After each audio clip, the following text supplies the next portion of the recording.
started doing this shit like 43 and a half years ago.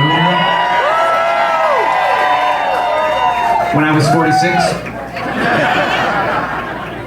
And this was in Minneapolis, 1982, and Minneapolis was about 5 years behind everything else, so they were just at the height of their punk phase, trying to figure out how to get into, like, you know, post-punk guitar rock. So every single band in the one little room where no-name local bands were allowed to play was a 3 to 5 piece guitar screaming band, which is fine. Soul Asylum came out of that scene, the Replacements came out of that scene.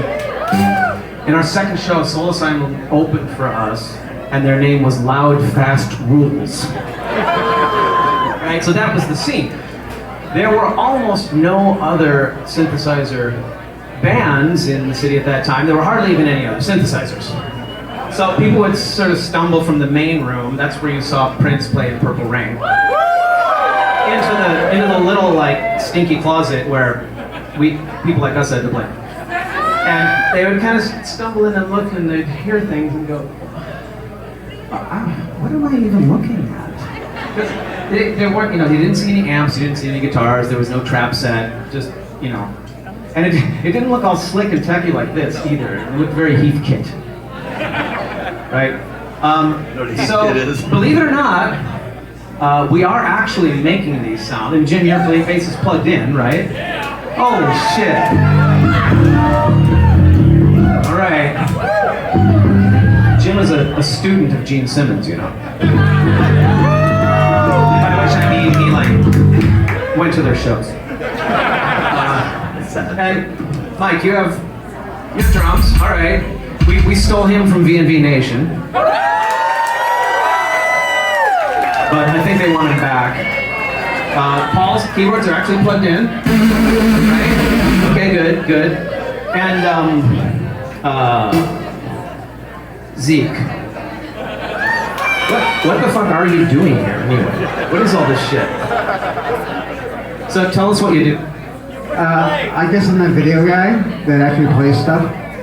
Okay, so you're running live video. Okay, which is good because none of us would have ever gotten it together to do that. And a joke. Speaking of the early days of electronic music, I once called the local music store and I asked the guy, do you have any samplers? Do you have any samplers, I said. This is in 1983.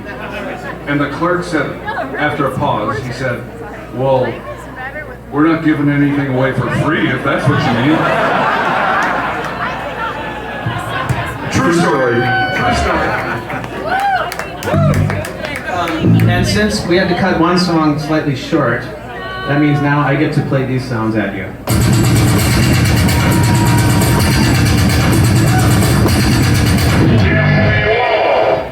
Thank you. So,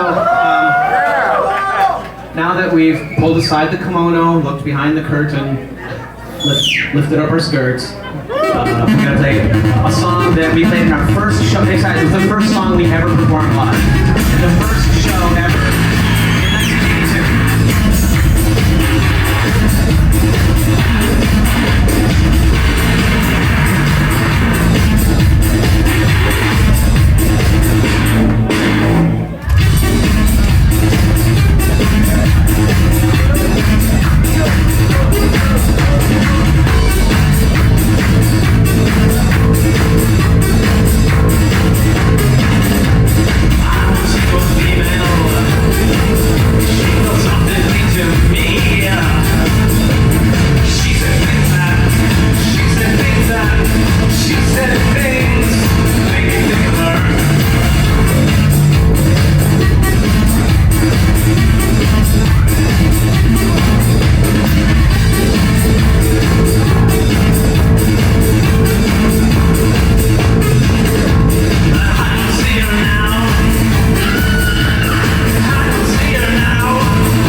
We didn't have any computers. We didn't even have any MIDI.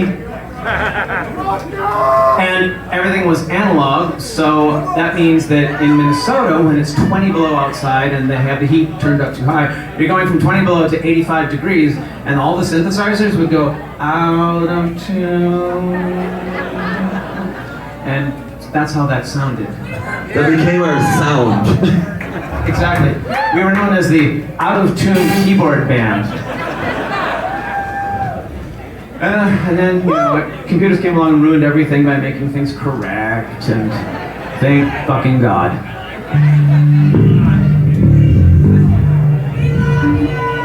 I know, and you do it so well, but we're gonna go ahead and play a song from our second album now because we feel it's necessary.